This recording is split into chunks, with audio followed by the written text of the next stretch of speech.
And welcome back, everyone, to Pokemon Team Creation Series. What is the Pokemon team of Jigsaw?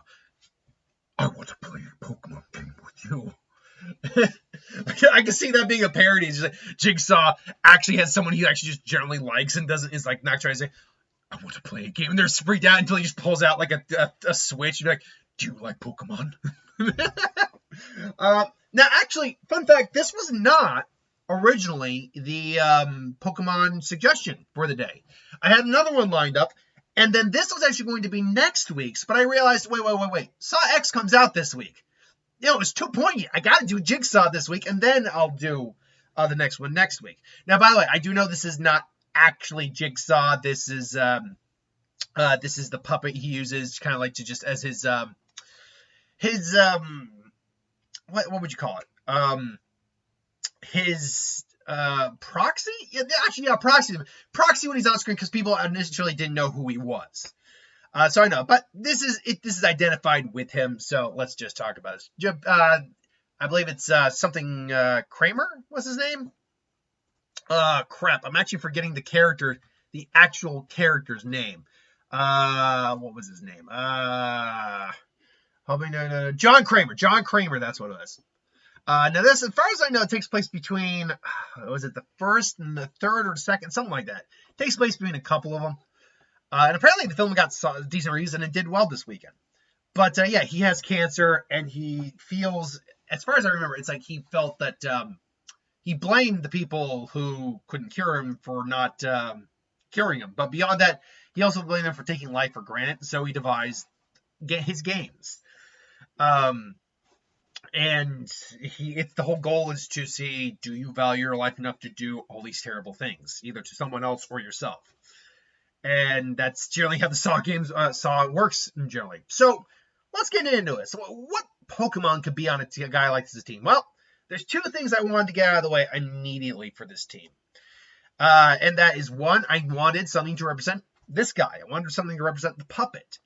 But there is no, because this is kind of like a marionette strapped onto a bike. That's what the whole, that's not marionette, or like a ventriloquist dummy. Sorry, it's more like a ventriloquist dummy strapped onto a bike. There really isn't much in the way of Pokemon that represent dolls in that sense. You get a couple here or there, and the closest one I could kind of pick up is Bayonetta, which is supposed to be just a ragdoll possessed. It is not a ventriloquist doll, or dummy, which, let's be honest, there isn't really anything like that. Honestly, a ventriloquist dummy Pokemon would be interesting. I'd have to assume it'd be part grass because ventriloquist dummies are made of wood,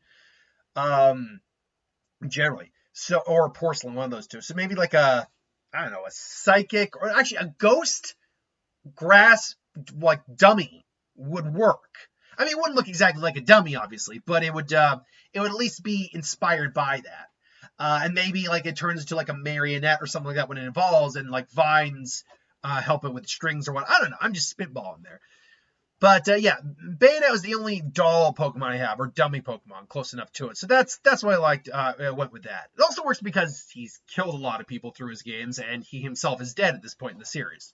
Like by the point we get to the main point in the series, anyway. But there's another thing. I almost said Pennywise. John Kramer always had almost always had a helper after a while who wore a pig mask with hair. So I'm like, okay, what kind of pig-based Pokemon can we use to represent that? To represent a Pokemon who essentially he uses to do his physical dirty work, to kidnap people, all that. Well, there aren't a lot of pig Pokemon out there. You got a couple here or there. You got the Spoink Lechonk line now. The Lechonk, what was it? Leoink, I think it was. Line. You got the Spoink Grumpig line. But there actually aren't a lot of pig-based Pokemon out there.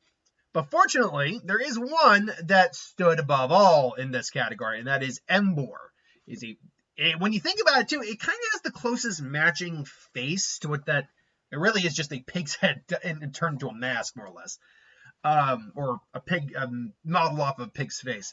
It has the closest resembling face, but beyond that is a starter Pokemon, so it's got a solid base stat total, and it's a fire type, which means it's a physically powerful Pokemon. And this would be the kind of mon you'd use to just kidnap someone, kidnap them, and put them into whatever torturous scenario you need to put him into. Which brings us actually to the rest of the team. I would imagine that, honestly, John Kramer would be searching for Xerneas his whole life to restore his life energy and all that and get rid of his cancer. But that's not happening here, so let's move on. He would most likely be choosing mon that would aid him in his games. So first off, Malamar for strategy and cruelty and creativity. Then you would have Clink Clink for the gears you see in a lot of his mechanisms. You could easily just have Clink Clink trap someone's hand in there. Just by the way, Pokemon can do evil stuff, man. So don't think it's beyond them to be doing this. The manga gets really violent. So for like mechanical ingenuity, all that crushing, slow breaking of things, Clink Clang would make sense. Then for your poisons, Weezing makes the most sense because it can learn things like acid. We could also learn like poison gas and smog. So that, or explosion, or even flamethrower. It can't learn fire type moves. So this mon makes, I think, a lot of sense for him to be on the team. And then finally, for just when you need to cut a bitch up, Bisharp is the last one. Dark Steel would make the most sense. This would be his diabolical team of torture, more or less. And Bayonet would be the mon that maybe speaks through to like, so people don't know who he really is. But in the long haul, yeah, this is the team I would create for him. You'll notice there's a ghost type, there's several dark types. Honestly, this is also a relatively balanced team too. Yeah, you do get like the fighting weakness only really in Bisharp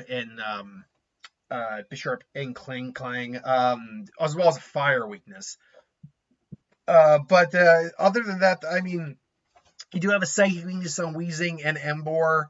You have a dark weakness on Bayonet, which technically transfers over to, which is all shared by Malamar, but it has the dark type as well, so it's kind of mitigated. So otherwise, I mean, there's a lot of immunities on this team. I know Weezing can usually have Levitate, so it would likely just not be affected by ground type moves, so it's immune to ground types. Bayonet's immune to both normal and fighting. Cling Clang is immune to poison. Bisharp is immune to psychic and poison, and Malamar is immune to psychic as well. So almost everything on this team has one immunity, and nothing has a really severe weakness to. I mean, I think Emboar has like a ×4 weakness to ground because the fighting is weak to ground, if I'm not mistaken. There might be some ×4 weaknesses across the board in certain places. Again, Bisharp's got ×4 weakness to fighting. And Malamar's got ×4 weakness to bug, but none of them really share those types of weaknesses. Like no more than 2 mon share the same weakness on this team. So ultimately, yeah, this is what I think of when I think of the team for this character here. But this is just my opinion. Let me know in the comments below what you would do for the team for John Kramer, aka Jigsaw. Until then, thanks for watching. Hope you enjoyed. Like, comment, share, subscribe, and I'll see you next time.